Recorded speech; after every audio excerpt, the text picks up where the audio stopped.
Bonjour tout le monde, c'est Koizei, j'espère que vous allez bien, moi ça va nickel. Et aujourd'hui nous allons voir comment créer une clé USB bootable.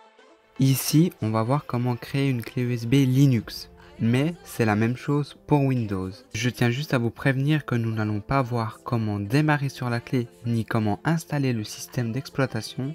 Ça, ce sera pour une autre vidéo, mais nous allons uniquement voir comment créer la clé USB bootable. Pour commencer, il vous faudra quelques outils. Premièrement, un PC sous Windows, minimum Windows 7. Il vous faudra aussi télécharger le logiciel Rufus. Ça, on regarde après. Et il vous faudra également télécharger l'ISO, le fichier ISO de votre système d'exploitation. Par exemple, si vous souhaitez installer Windows 10, vous tapez simplement Windows 10 ISO dans Google et vous allez tomber sur le site de Microsoft pour pouvoir télécharger le fichier ISO. Si vous voulez télécharger Linux, dans mon cas je vais télécharger Ubuntu, vous pouvez taper Ubuntu télécharger dans Google et vous allez tomber sur le lien pour télécharger le fichier ISO de Ubuntu. Il vous faudra aussi une clé USB de minimum 8 Go suivant le système d'exploitation que vous voulez installer. Ok.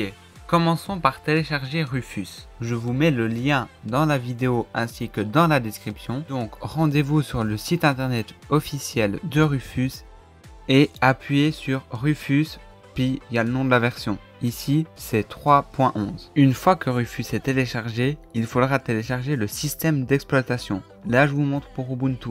Pour Windows, vous tapez Windows ISO dans Google.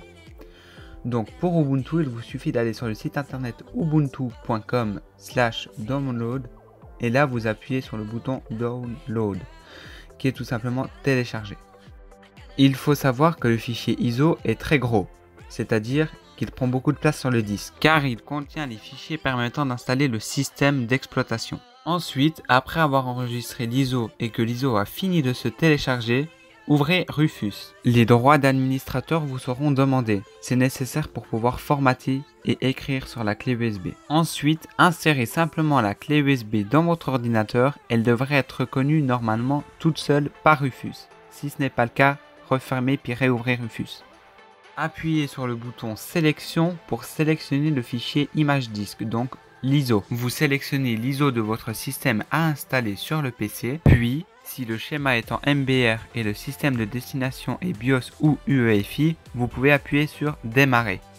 Si une petite fenêtre s'ouvre, appuyez simplement sur oui si elle vous propose de télécharger un système Linux plus ancien. Ensuite, il devrait vous demander comment vous souhaitez écrire l'ISO. Choisissez écrire en mode ISO, puis faites OK. Attention, un message apparaît, comme quoi toutes les données de la clé USB seront effacées. Il faut faire une sauvegarde de votre clé s'il y a quelque chose dessus. Si vous appuyez sur OK, il va continuer puis tout effacer pour installer l'installateur du système. Puis, Rufus est en train de copier les fichiers de l'ISO sur la clé pour pouvoir démarrer dessus. Une fois terminé, il devrait y avoir le bouton fermer de nouveau disponible. Appuyez simplement sur ce bouton pour fermer Rufus. Votre clé est prête. Vous pouvez normalement démarrer dessus, vu que c'est une clé bootable sur Linux ou Windows, suivant ce que vous avez choisi. Donc voilà, on va pas voir comment installer Linux, ça dépend de chaque système Linux, même si c'est à peu près ressemblant, ça dépend. Je pense que je ferai une vidéo à ce sujet pour Ubuntu, mais après les autres, voilà, c'est à peu près la même chose, faut juste chercher sur internet. Donc voilà, j'espère que cette vidéo t'aura plu, t'aura aidé. Si c'est le cas, n'hésitez pas à poser votre like, à t'abonner à la chaîne. C'était Koizei, bye bye.